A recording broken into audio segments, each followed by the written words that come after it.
যৌন পেশাকে অপরাধ হিসাবে চিহ্নিত না করা এবং শ্রম আইনে এটাকে স্বীকৃতি দেওয়া, এটা দাবি করেছে তারা।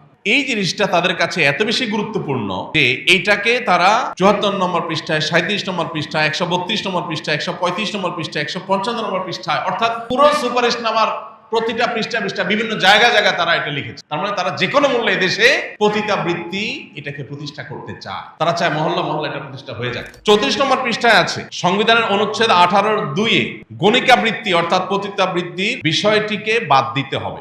পতিতাবৃত্তি এটা আমাদের আইনে অবৈধ, এটাকে বাদ দিতে হবে, অর্থাৎ এটাকে বৈধতা দিতে হবে। এবং জনস্বাস্থ্য ও নৈতিকতার নামে যৌনকর্মীদের পেশাকে নিরোধ করা মানবাধিকারের লঙ্ঘন। কি মানবাধিকারের সবক শুনাইতে আসছে চিন্তা করে। ফিলিস্তিনে মানুষ মেরে কয়লা করে ফেলছে, এটা নিয়ে কোনো টু শব্দ নেই। সেখানে মানবাধিকার কোনো লঙ্ঘন হচ্ছে না। মানবাধিকার লঙ্ঘন হচ্ছে কোথায়? পতিতাবৃত্তি করতে না দিলে নাকি মানবাধিকার লঙ্ঘন হচ্ছে। একজন নারী তার ভরণ পোষণের ব্যবস্থা যদি তার স্বামী, তার বাবা, তার ভাই না করে, ইসলামী শরিয়ার বিধান অনুযায়ী রাষ্ট্র তার সমস্ত খরচ খরচা দিতে বাধ্য। রাষ্ট্র করবে, সমাজ করবে, সেটা না করে তাকে পতিতাবৃত্তির পথে আপনি অগ্রসর করে দিচ্ছেন। এদেশে যত নারী এই জঘন্য কর্মে, এই ঘৃণ্য কর্মে যারা লিপ্ত হয়েছেন বা যারা এটাকে পেশা হিসেবে বেছে নিয়েছেন, একজন করে যদি সবার সাক্ষাৎকার সংগ্রহ করা হয়, দেখা যাবে প্রত্যেকের জীবনে প্যাথেটিক ইতিহাস আছে। কেউ এখানে স্বেচ্ছায় আসে নাই, তাদেরকে কোনো দালাল চক্র জুলুম করে অন্যায়ভাবে তাদেরকে এই পথে এনেছে। সেখান থেকে তাদেরকে উদ্ধার করার কথা দরকার, সেটা কথা না বলে উল্টা বরং তাদের সেই কাজে যেন সারা জীবন তারা থাকে, সেই বন্দোবস্ত যারা করতে চায়, এরা নারীর বন্ধু, এরা নারীর শত্রু। আপনি নারীকে অধিকার দেওয়ার নাম করে আপনার ব্যবসা বন্দোবস্ত পাকাপোক্ত করছেন। আপনারা যারা সচেতন আছেন, পৃথিবীর খোঁজ খবর যারা রাখেন, আপনারা জানেন পর্ন ইন্ডাস্ট্রি, এই পর্ন ইন্ডাস্ট্রি হাজার কোটি টাকার বিজনেস। এখানে এই পতিতাবৃত্তির বৈধতা দিয়ে মূলত তাদের সেই ব্যবসাকে তারা জিয়ে রাখতে চায়, আর কিছু না। অতএব আমাদের দেশে যে সমস্ত মেয়েরা এই ধরনের নিগ্রহের শিকার, তাদেরকে উদ্ধার করতে হবে, তাদেরকে পুনর্বাসন করতে হবে, তাদেরকে থাকা খাওয়ার ব্যবস্থা করতে হবে, তাদের যথাযথ কর্মসংস্থানের ব্যবস্থা করতে হবে। সেটা না করে তাদের সেই কর্মে তাদেরকে অটল অবিচল রাখার জন্য আপনি যে দাবি তুলছেন, এটা তাদের অধিকার নয়, এটা বরং তাদেরকে তাদের যে অধিকার সেটা থেকে বঞ্চিত করা। দেখুন, এই জিনিসটা তাদের কাছে এত বেশি গুরুত্বপূর্ণ যে এইটাকে তারা ৭৪ নম্বর পৃষ্ঠায়, ৩৭ নম্বর পৃষ্ঠায়, ১৩২ নম্বর পৃষ্ঠায়, ১৩৫ নম্বর পৃষ্ঠায়, ১৫৫ নম্বর পৃষ্ঠায়, অর্থাৎ পুরো সুপারিশনামার প্রতিটা পৃষ্ঠা বিভিন্ন জায়গা তারা এটা লিখেছে। তার মানে তারা যে কোনো মূল্যে এদেশে পতিতাবৃত্তি এটাকে প্রতিষ্ঠা করতে চায়। তারা চায় মহল্লা এটা প্রতিষ্ঠা হয়ে যাক। ৩৭ নম্বর পৃষ্ঠায় তারা লিখেছে যৌন পেশাকে অপরাধ হিসাবে চিহ্নিত না করা এবং শ্রম আইনে এটাকে স্বীকৃতি দেওয়া, এটা দাবি করেছে তারা। এখন দেখেন, গত 2 দিন আগে আমি এক ভাই, যিনি বিভিন্ন ধর্ম সম্পর্কে গবেষণা করেন, মুসলমান ছাড়াও হিন্দু, বৌদ্ধ, খ্রিস্টান বিভিন্ন ধর্ম সম্পর্কে তিনি পাণ্ডিত্য রাখেন, তাদের ধর্মগ্রন্থগুলো নিয়ে অনেক অগাধ নলেজ আছে। এরকম এক ভাইকে আমি অনুরোধ করেছি, ভাই আপনি একটু অন্যান্য ধর্মাবলম্বীদের ধর্মগ্রন্থে পতিতাবৃত্তি সম্পর্কে কি বলা আছে আমাকে একটু নোট করে দেন।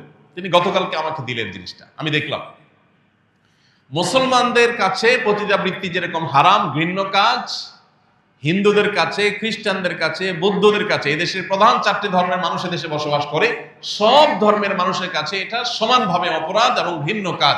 তার মানে এই ব্যাপারে বাংলাদেশের সকল ধর্মের মানুষ ঐক্যবদ্ধ আছে, একমত আছে যে পতিতাবৃত্তি এটা কোনো ভালো কাজ নয়, এটা নোংরা কাজ, জঘন্য কাজ। একজন নারীকে অনেক ভালো কাজে, সমাজের উন্নয়নমূলক কাজে ব্যবহার করা যেতে পারে, তাকে বিভিন্ন ভালো কাজে পেশা নিয়োজিত করা যেতে পারে, কিন্তু তাকে এরকম অসম্মানজনক কাজে যারা নিয়ে আসে, সেই দালালরা তাদের ব্যবসায়ী টিকায় রাখার জন্য পর্ন ইন্ডাস্ট্রির মাধ্যমে হাজার কোটি টাকা বিজনেস করার জন্য তারা এই ধরনের প্রস্তাবনা করেছে। এ ব্যাপারে বাংলাদেশের সকল মুসলমান শুধু না, সকল ধর্মের মানুষ একমত। সকল ধর্মের মানুষ যে বিষয়ে একমত, সে বিষয়ে কিভাবে সেটার বিরোধিতা কিভাবে একটা তথাকথিত সংস্কার কমিশন প্রস্তাব পেশ করতে পারে? আমি এই জন্য শুরুতে বলেছি, এটা হলো আমাদের পরিবার ব্যবস্থাপনা, আমাদের সমাজ ব্যবস্থাপনার বিরুদ্ধে রীতিমতো যুদ্ধের শামিল। আপনারা জানেন এইডস আরো পৃথিবীতে জঘন্য জঘন্য যত সব রোগ, যেগুলোর কারণে মানুষ নিশ্চিত মৃত্যুর কোলে ঢলে পড়ছে, পৃথিবীর বহু দেশ সাফার করছে এইডস সহ বিভিন্ন রোগ নিয়ে, এই রোগের প্রধান কারণই হলো এই পতিতাবৃত্তি। এর ফলে আরো সমাজে যে সমস্ত অনাচার হয়ে থাকে সেগুলোর ফিরিস্তি অনেক লম্বা। অতএব এইটাকে নাকি বই দিতে হবে, সে বিষয়ে তারা সুপারিশ করছে। বৈবাহিক ধর্ষণের কথা বলা আছে, একই জিনিস 9 নম্বর এবং 70 নম্বর পৃষ্ঠায় আছে। বৈবাহিক ধর্ষণ এটা এমন এক শয়তানি, এটা হলো বিবাহ ব্যবস্থাপনা ধ্বংসের, বন্ধ করার সবচেয়ে বড় পায়তারা। এমনিতেই দাম্পত্য কলহ ঘরে ঘরে, চুন থেকে পান থেকে নুন খসলেই স্বামী স্ত্রীর মধ্যে ঝগড়া বিবাদ, সেখান থেকে বিচ্ছেদ হয়ে যাচ্ছে, সংসারগুলো ভেঙে খানখান হয়ে যাচ্ছে। এরপরে আবার নতুন করে বৈবাহিক ধর্ষণের আইন যখন হবে, তখন কি হবে? স্বামীর সাথে স্ত্রী, স্ত্রীর সাথে স্বামীর যদি বনিবনা না হয়, একটু কথা কাটাকাটি হয়েছে, স্বামীর বিরুদ্ধে স্ত্রী যে মামলা ঠুকে দেবে যে আমার ইচ্ছার বিরুদ্ধে আমার সাথে শারীরিক সম্পর্ক করেছে। ইচ্ছার বিরুদ্ধে করেছে না ইচ্ছায় করেছে, এটা প্রমাণ করার কোন সিস্টেম, কোন উপায় থাকতে পারে? কোন সুযোগ আছে? কোন সাক্ষী প্রমাণ, কোন তথ্য উপাত্ত রাখার সুযোগ আছে? নাই। তাহলে কেন এটা চাচ্ছে? এটা চাচ্ছে হলো ঘরে ঘরে প্রত্যেকটা ফ্যামিলিতে যুদ্ধ বাঁধাবার জন্য, প্রত্যেকটা সংসারে অশান্তি সৃষ্টি করবার জন্য। ইসলাম জুলুম করতে নিষেধ করেছে সবার জন্য। কোন স্বামীর এই অধিকার নাই, স্ত্রী অসুস্থ, স্ত্রী অপারক, জুলুম করে তার সাথে শারীরিক সম্পর্ক করার অধিকার কোন স্বামীকে ইসলাম দেয় নাই। কিন্তু একই সাথে স্বামীর চরিত্র রক্ষার্থে, সমাজ সুস্থ সুন্দর স্বাভাবিক যেন থাকে, সেই প্রয়োজনে একজন স্ত্রী তার স্বামীর প্রয়োজন পূরণের সদা প্রস্তুত থাকার নির্দেশ ইসলাম করেছে। অর্থাৎ প্রত্যেককে যার যার নির্দেশ ইসলাম করেছে। এখানে স্বামী স্ত্রী পরস্পরের মধ্যে স্বামী স্ত্রী সুলভ জোড়াজুড়ি, এটা সকল সমাজে, সকল সংসারের সকল মানুষের কাছে স্বীকৃত। কখনো কখনো স্বামী স্ত্রীর মধ্যে শারীরিক সম্পর্ক নিয়ে যেরকম মৃদু জোড়াজুড়ি গ্রহণযোগ্য পর্যায় পর্যন্ত চলে, অগ্রহণযোগ্য পর্যায়ে জোরম পর্যায়ে গেলে চলে না, ঠিক তেমনি ভাবে স্বামী স্ত্রীর মধ্যে টাকা পয়সা নিয়ে, মার্কেটিং নিয়ে, খাওয়া দাওয়া নিয়ে, শপিং নিয়ে, বিভিন্ন আপনার রেস্টুরেন্টে যাওয়া নিয়ে, কোথাও ঘুরতে যাওয়া নিয়েও মৃদু জোড়াজুড়ি হয়। এখন কোন স্ত্রী যদি তার স্বামীর পকেট থেকে টাকা নেয়, অনেক সময় টানাটানি হয়, হাতাহাতি হয়, মৃদু জোড়াজুড়ি হয়, এগুলো স্বামী স্ত্রী সুলভ, বন্ধু সুলভ জোড়াজুড়ি। স্বামী হয়তো রেস্টুরেন্টে যেতে চাচ্ছে না, স্ত্রী বলছে হ্যাঁ জামা গায়ে দাও, বের হও, তোমাকে যেতেই হবে আজকে। ইচ্ছার বাইরে একটু জোর করেই নিয়ে গেল। স্ত্রী চাচ্ছে ঘুরতে যাবে, স্বামী বলে না আমার ভালো লাগতেছে, বলে না তোমার যেতে হবে, বাইর হও, একটু জোরাজোরি করে নিয়ে গেল।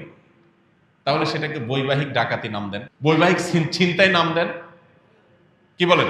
ঘরে ঘরে প্রত্যেকটা পরিবারে অশান্তি সৃষ্টি করার জন্য এই যে শয়তানের নীল নকশা এদেশে সুপারিশ হিসাবে পেশ করা হয়েছে, এটার প্রত্যেকটা পয়েন্ট, প্রতিটা লাইন পৃষ্ঠা আপনি পড়লে দেখবেন পুরাটা হলে আমাদের সমাজকে ধ্বংস করার একটা মহা আয়োজন। প্রিয় ভাইরা আমার, আস-সুন্নাহ ফাউন্ডেশন, উম্মার স্বার্থে সুন্নাহর সাথে।